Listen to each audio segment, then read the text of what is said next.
Shalom Bapak Ibu yang dikasih oleh Tuhan, selamat sore. Bagaimana kabarnya hari ini? Saya percaya dan saya terus berdoa kita selalu sehat di dalam Tuhan dan di dalam setiap penyertaan Tuhan. Pada sore hari ini kita akan belajar satu kebenaran firman Tuhan, melanjutkan beberapa waktu yang lalu mengenai kebebalan sebagai penghalang.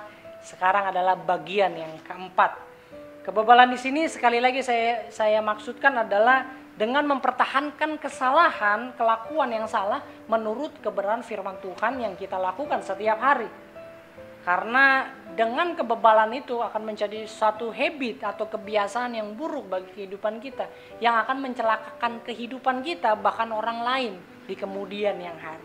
Kita sudah belajar bahwa ada 3 sebelumnya, bahwa kebebalan menghalangi yang pertama arahan Tuhan mengenai hidup kita nggak boleh egois.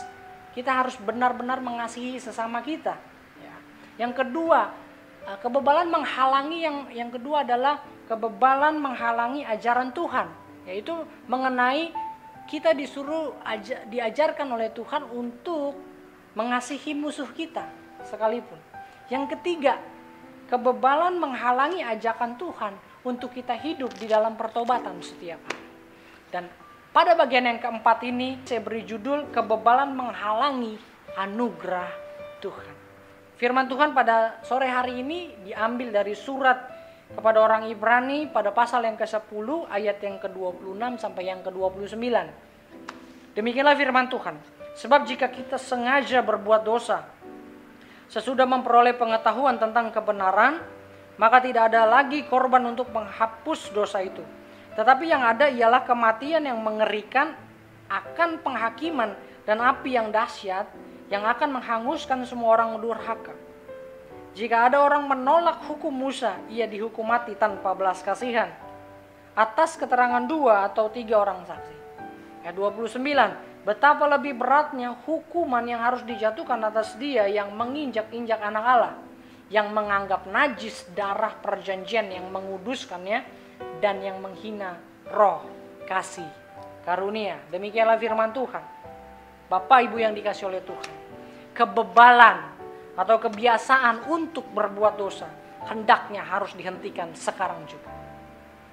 Mengapa? Karena tidak ada alasan lagi untuk kita membenarkan diri kita untuk melakukan hal-hal yang demikian.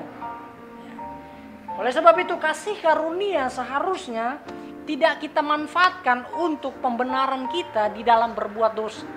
Sekali lagi saya katakan, kasih karunia yang Tuhan sudah anugerahkan kepada kita, jangan kita manfaatkan untuk pembenaran diri kita di dalam dosa. Oleh sebab itu, kasih karunia yang diberikan kepada kita oleh Tuhan Yesus seharusnya membuat kita membenci dan berhenti untuk berbuat dosa, bukan sebaliknya. Mari Bapak Ibu yang dikasih oleh Tuhan, sore hari ini periksa kembali, periksa masing-masing di dalam diri kita. Adakah sesuatu yang bebal yang harus yang kita miliki saat ini harus dikeluarkan? Minta pengampunan sama Tuhan. Hidup di dalam pertobatan setiap hari. Karena kalau kita terus melakukan hal ini, kita akan mencelakakan diri kita nantinya. Pesan kuat sore pada hari ini adalah jangan sampai kebebalan menghalangi anugerah Tuhan. Yesus dan menghina pengorbanan darahnya di atas kayu salib. Dia rela mati untuk kita, menebus dosa-dosa kita yang seharusnya kita tidak layak menerima kasih karunia, pengampunan dosa. Tuhan Yesus memberkati. Immanuel.